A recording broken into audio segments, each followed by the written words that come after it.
Hey, yo, what's good, y'all? Raider Nation, Raider Nation, Raider motherfucking Nation, man. Y'all know what it is, man. Welcome to Raider Gang TV. This your first time, your second time. Make sure you hit the fucking like and subscribe, man. This is real Raider talk, man. We go in raw, just like you went in on that honey at the club the other night. We going in straight raw. You know what I mean? Check it out. Raiders, we get the win, man. We go at home. We get back-to-back wins against both New York teams. It's West Side. That's why we on the West Side. So the Giants come down, we stomp their face in. The Jets come in with a tough defense, and the garbage offense. But somehow that offense showed up against us, right? Somehow that offense was pretty good. I was like, what the fuck? Zach Wilson looked better than he ever fucking looked. Our defense continuing the trend, continuing to fucking elevate, continuing to play up. Everyone is playing up under this coach. Everyone, the defense continued to play up, and it was a tough game as expected. As expected, it's a tough game. You have a young rookie coming in, only third start, and what does he do? He only comes out and has the best QBR of any quarterback who's played the Jets this season. Yeah, go look it up. Go look it up. Go Google it, Mister Google. Go hit Google and see his QBR, 72 QBR. Everybody else in the 60s. That's Patrick Mahomes. That's everybody else. Go check it out. Go check and see. But we rise to the occasion. The stadium goes crazy once again. Everyone's ready, and the Jets they came in. Make no mistake about it. The Jets came in expecting to win. Don't get that twisted. They came in expecting to win. That's why they came in favorite. Everyone expecting to win. I did not expect the Jets to win. After made the coaching change and the quarterback change, I expect the Raiders to compete in every game. So the Raiders pull off the close win, 12-17. Aiden O'Connell, he has a very good game. Little up, little down, but what do you expect? And I believe the Jets have the number one defense in the NFL. So Aiden O'Connell does his shit, and he does all we wanted to do. All we want to see him do is, I mean, he took some sacks. That's fine, but again, it's the tough defense. He took some sacks. He threw one pick. He didn't look shook. I think that's the main thing. Aiden O'Connell didn't look shook, and that brings the question that Raider Nation is asking right now. That brings the question: can Aiden O'Connell be the guy? Can Aiden be the guy? I'm gonna say he very well can be the guy. And I said a lot was riding on the last game. A lot was riding on the Jets game. Why? Because you have a rookie, right? And even though it's at home, it's still a hostile situation because both teams need the win. One team has an excellent defense that shuts everybody down. And Aiden O'Connell went in there and he stood tall. He didn't throw for 300 yards. He didn't throw for 350, but he stood tall. He was poised. Of course, he was still nervous. He's still learning this shit. He's still learning the game. He's still learning how to do it in the NFL. But overall, I was happy with what I saw. Does he look like a generational talent? No.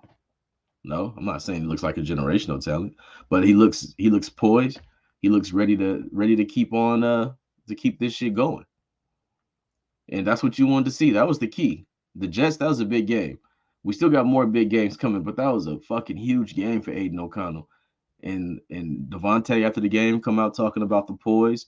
Hunter Renfro, every player talking about the poise of Aiden O'Connell. And if you notice, nobody ever said the poise of fucking Jimmy Garoppolo. Fucking trash, waste of money. Anyway, I'm looking at Aiden. He very well could be the guy, man. It all depends on this offensive line. Not to mention, hey, we got to give kudos to the offensive line. Kudos to the offensive line. Yeah, they gave up some sacks, but we was missing Colton Miller. We was plugging and playing.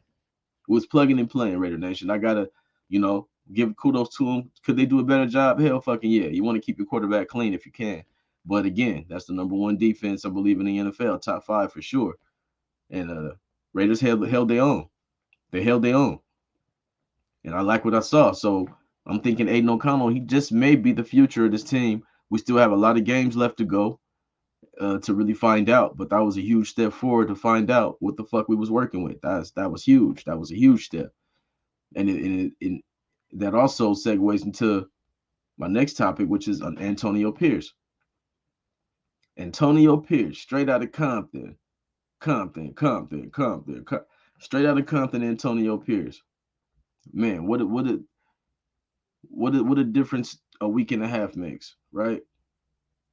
This team was down. This team was looking fucking mad every day, like they didn't want to be at work, like they didn't care they was in the NFL. They just fucking hated to come in. They just whatever, right? That's how the team looked really this whole season. Even game one. I mean, I think deep inside the team knew, even though they had beat the Broncos, they knew that it wasn't really going to be looking good with the regime and what the current situation was.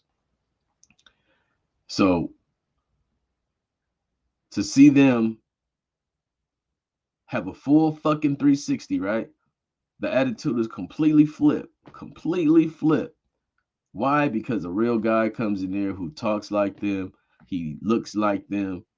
Not that every single player is black, but he looks like these players. He relates to these players. These players are young players, man. They know about NWA. They know about LA. They know about the real Raiders. Not no Patriot way bullshit. Leave that in New England. Let Tom Brady take that with him. Whatever it is, we don't want to hear that trash.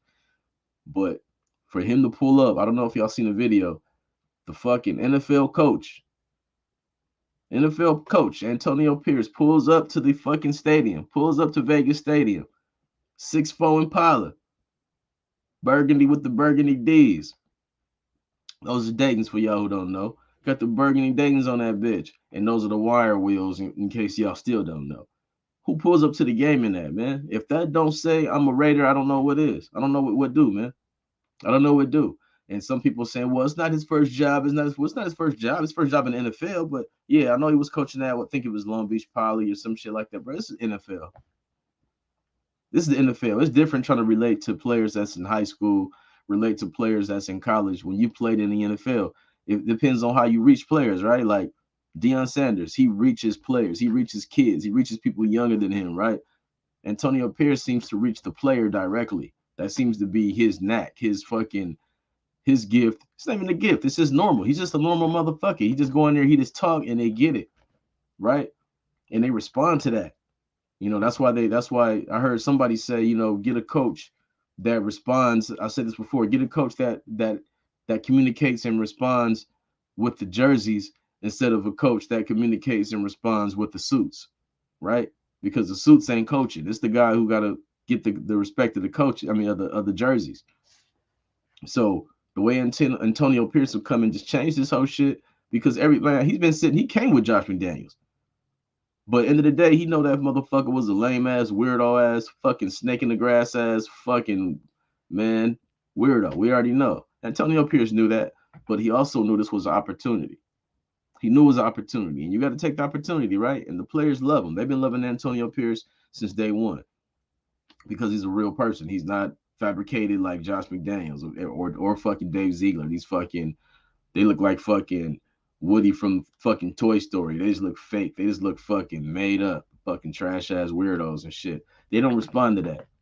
They respond to somebody that's been in the trenches, who talk like they talk, speak what they speak, probably listen to what they listen to.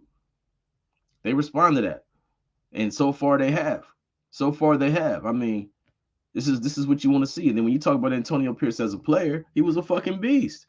He was a beast. I'm gonna tell y'all like this: when the Giants played the fucking Patriots in the Super Bowl, I was so pissed off because I was already anti-Brady. I was anti-Brady, anti-Patriot ever since the Tuck rule.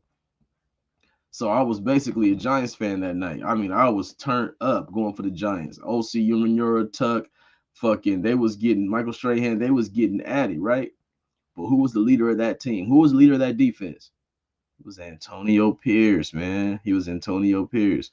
So when these players go back and they Google his videos, right? Because they still young players. When they go back and they Google his tape, they see him putting hits on Tom Brady. They see him fucking calling out the defenses and doing his thing against the vets, against these real players in the biggest game, in the biggest moments, under the brightest lights, on the biggest stage. That's what they respect. That's what they respect, Raider Nation. And that's why Antonio Pierce can really take this team anywhere. I look at the schedule and things can happen. Things can happen. It's like, can we get the 2021 magic? Can we get some 2021 magic? I don't know. I'm not getting ahead of myself, Raider Nation. Don't fucking get. I'm not getting ahead of myself. I'm just asking if. Can we see some 2021 magic? I said, yeah, we can. We can. Normally, I would say fuck no because normally the Chiefs look mighty. Normally, the Bengals they might look mighty. Normally, you know what I'm saying. Normally, the Buffalo Bills they might look mighty, but right now they all look shaky. And to me that's an open door. That's an open door for the Raiders. All the Raiders have to do is get this win in Miami. If the Raiders can get this win in Miami, man, that would open the door for a whole lot of shit. A whole lot of shit. But everything starts Sunday. Every single thing starts on fucking Sunday, right? No matter what. So, matter of fact, let's take a quick look and let's see who we got coming up on the schedule for the rest of this season and see if the Raiders can actually bring this magic from 2021 because I think it can be done. I think it can be done. You know me, I'm not ever trying to be non-realistic. I'm always trying to keep this shit real. So let's look at it, all right? Who we got next? We got the motherfucking Miami Dolphins in Miami. All right. Tough game. High powered offense. They defense, I'm not really tripping on their defense. We're gonna be able to run the ball on them. We're gonna be able to do our thing. Aiden O'Connell will be okay against the Dolphins on the road. He'll be okay. Now our defense, we gotta fucking stop that goddamn run. We gotta stop fucking Mostert. We gotta stop these 4-3 running backs. That's what the fuck the Raiders gotta stop against the fucking Miami Dolphins. And then after that, we come back home for the Kansas City Chiefs. I mean, if you serious and you trying to make a run, you got to beat these cats at least one time, right? You got to get one. You got to get one. You got to get one. So if it's one to get, we got to get that one. But it's asking a lot for them to win 4 in a row, 2 over both New York teams, and then go to Miami and then come back home and beat Kansas City. I mean, that would be fucking great. If that happens, we're going to the postseason. There ain't no, it's no ifs, ands, or buts about it. But let's look at the rest of it. Then you have the Minnesota Vikings coming to town. We all thought that was an easy win. Did y'all see fucking Josh Dobbs Sunday? This motherfucker looked like a fucking young fucking Cam Newton or some shit. He looked like Jalen Hurts or some shit. He looked like motherfucking Randall Cunningham or some shit. So that's not gonna be an easy win. You know what I mean? But it's at home. It's at home in Vegas. We have a chance. We have a chance. And then who we got after that?